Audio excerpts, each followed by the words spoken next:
ఏంటంటే ముందుగానే ఈ యొక్క పరిశుద్ధ గ్రంథం రాసేటప్పుడే ప్రభువుకి దాహం వేస్తుందని ఒక వాక్యము తెలియచేస్తుంది. ఇక పరిశుద్ధ గ్రంథములో మనం చూసినట్లయితే లాజరు ధనవంతుడు ఉన్నాడు, సమరయ స్త్రీ ఉంది, ఇక దావీదు భక్తుడున్నాడు. వీళ్ళందరూ దాహము గురించి మనకు కొన్ని వాక్యాలలో రాయించబడి ఉన్నాయి. మనము లేఖనాలు చూసినట్లయితే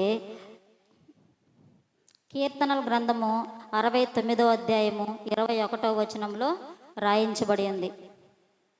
దావీదు కీర్తన, ఇక్కడ దావీదు కీర్తన 69వ అధ్యాయము 21వ వచనం. వారు చేదును నాకు ఆహారముగా పెట్టిరి, నాకు దప్పికైనప్పుడు చిరకను త్రాగనిచ్చెదరి.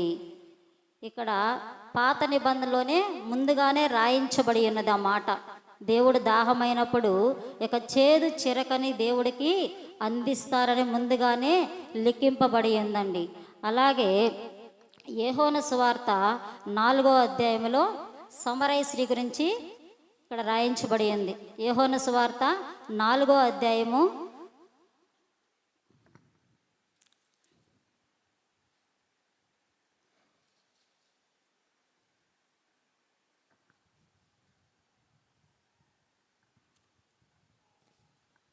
4వ అధ్యాయంలో మొదటి నుంచి చదువుకుందాం. కొన్ని వాక్యాలు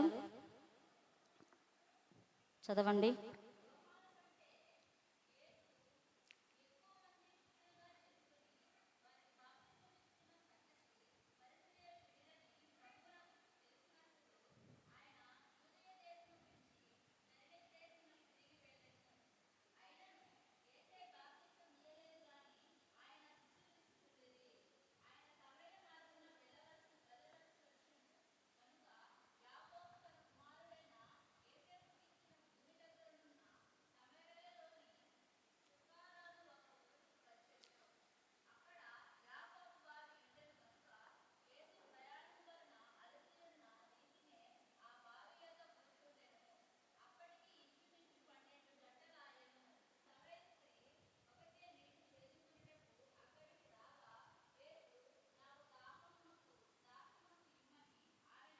చాలమ్మా.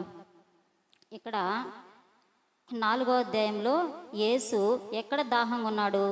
గలిలయ దేశమునకు వెళ్ళుచూ ఉండగా మార్గ మధ్యలో అలసిపోయాడండి. తన శిష్యులతో పాటు వెళ్ళుచూ ఉన్నప్పుడు వాళ్ళకి తినడానికి ఆహారము ఏమీ లేకుండడం వలన తన శిష్యులు పక్క ఊరికి వెళ్ళి ఆహారం తీసుకొస్తాం ప్రభువా, మీరు ఎక్కడైనా కూర్చో ఉండండి అని చెప్పి తన శిష్యులు తన యేసు ప్రభుకు చెప్పి వాళ్ళు వెళ్ళొచ్చారు. వాళ్ళు వెళ్ళిన వెంటనే యేసు ప్రభు ఇంకొంచెం ముందుకు వెళ్ళి ఎక్కడ కూర్చుందామని అటు ఇటు చూచుండగా ఒక యాకోబు బావి దగ్గర స్థలము కనిపిస్తుంది. ఆ స్థలములో యాకోబు బావి దగ్గర యేసు ప్రభు కూర్చున్నప్పుడు దాహం వేస్తుంది. యేసు ప్రభుకు దాహం వేసినప్పుడు అక్కడ చూస్తే ఆ బావిలో నీళ్లుంటాయి. ఆ బావిలో నీళ్ళున్నప్పుడు ఆ దాహం ఎలా తీరుతుందన్న ఆలోచనలో యేసుప్రభు పడ్డప్పుడు అక్కడికి రమారమి 12 గంటల సమయంలో సమరయ స్త్రీ అనే ఒక ఆమె అక్కడికి వస్తుంది. సమరయ స్త్రీ అంటే మనకందరికీ తెలుసు. చాలాసార్లు యొక్క వాక్యాన్ని మనం చదువున్నాం. మన మందిరంలో అనేక సార్లు యొక్క వాక్యాన్ని గురించి ధ్యానించి ఉన్నాం. యూదులకి సమరయులకి సాంగత్యం అనేది యొక్క వాక్యంలో ఉండదండి. అప్పుడు ప్రభువు అక్కడికి రాగానే ఆమెను చూసి, అమ్మ నాకు దాహముగా ఉన్నది, నాకు కొంచెం నీళ్ళు ఇస్తావని ఆ సమరయ స్త్రీని ప్రభువు అడుగుతాడు. ప్రభు అడిగిన వెంటనే ఆమె వెంటనే సమాధానం ఏం చెప్తుందో తెలుసా? అయ్యా, మేము సమరయులము, మీరు యూదులు, మీకు మాకు మధ్య సాంగత్యం అనేది లేదు. మీకు మాకు మధ్య సాంగత్యం అంటే ఏంటంటే ఇక్కడ వాళ్ళిద్దరూ కలిసి ఉండరు. ఒక ఫ్రెండ్షిప్ అనేది వాళ్ళకు ఉండదు. మీరెవరో మాకు తెలియదు, మేమెవరో మీకు తెలియదు అనే రీతిగా ఇక్కడ ఆమె చెప్తున్నప్పుడు ఇప్పుడు యేసు అంటాడండి. చదువమ్మ 8వ వచనం నుంచి.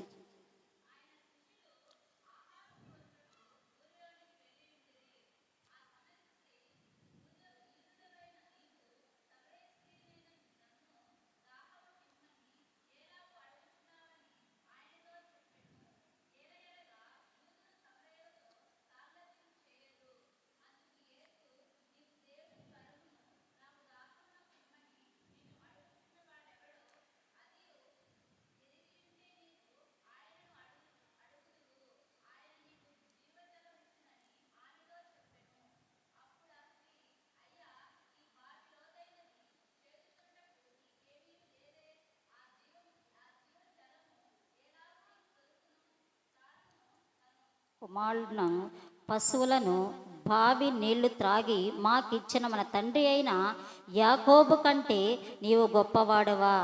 ఆమెకి యేసు ప్రభు గురించి తెలియదు.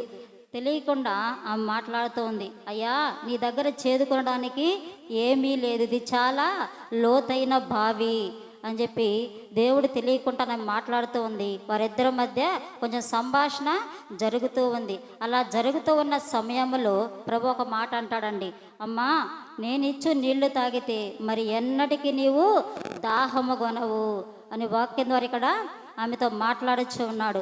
అప్పుడు ఆమెకి ఏమీ అర్థం కాక కలవరపడి అయ్యా అటువంటి దాహము తీర్చే జీవజలము నాకు నువ్వు అనుగ్రహించమని వెంటనే సమాధాన పడిన వెంటనే మరి ప్రభు అంటాడు, సరే నేను నీకు ఆ నీళ్ళు ఇవ్వాలంటే నువ్వు వెళ్ళి నీ భర్తని తీసుకొని రా, నీ పెనిమిటిని తీసుకొని ఇక్కడికి వచ్చినట్లయితే నేను నీకు ఆ జీవజలం ఇస్తానని చెప్పి వారిద్దరి మధ్య మాటలు అలా జరుగుతూ ఉంటాయి. అప్పుడు వెంటనే సమరేశ్వరి అంటుంది, అయ్యా నాకు పెనిమిటి